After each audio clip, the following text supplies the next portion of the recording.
Duda si Senator Amy Marcos na economic provisions lang ang gagalawin sa resolusyong inihain para sa pag-amyenda ng 1987 Constitution.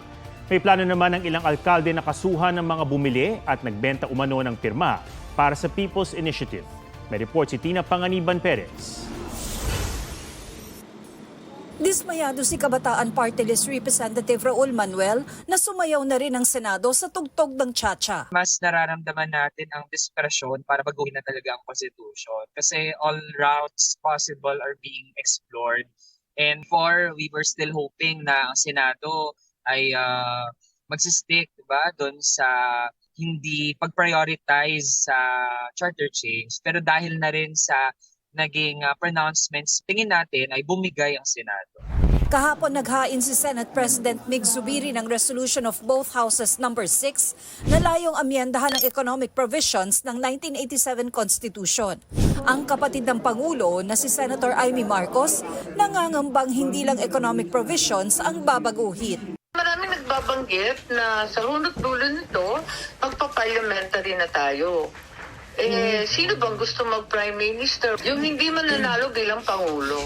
Sabi naman ng isa sa mga nagbalangkas ng 1987 Constitution na si Attorney Christian Monsod, delikado ang balak ng Kongreso na magsingit sa saligang batas ng mga katagang unless otherwise provided by law. It's a very ingenious and dangerous provision na isisingit nila yon kasi mas madali na mag-pass sila. I was asked once, were there mistakes in the Constitution? Sabi ko, of course. But if we made mistakes, we made two. We overestimated the spirit of EDSA and we underestimated the greed of our politicians.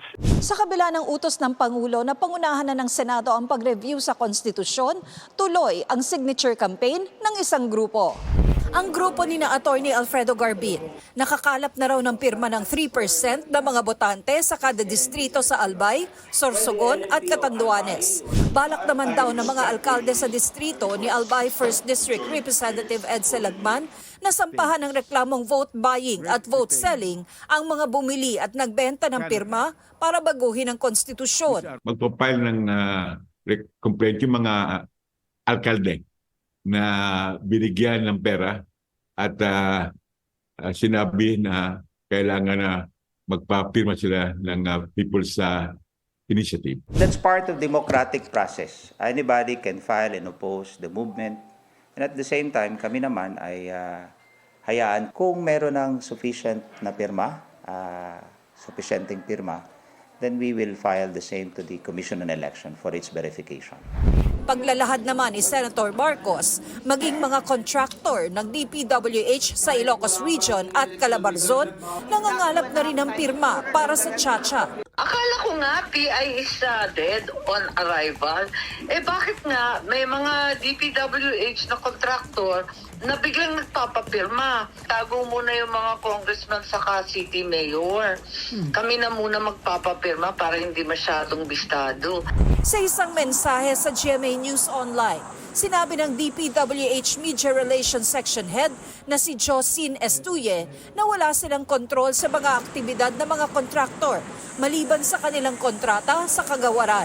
Gayunman, beberipikahin daw nila ang mga isiniwalat ni Marcos.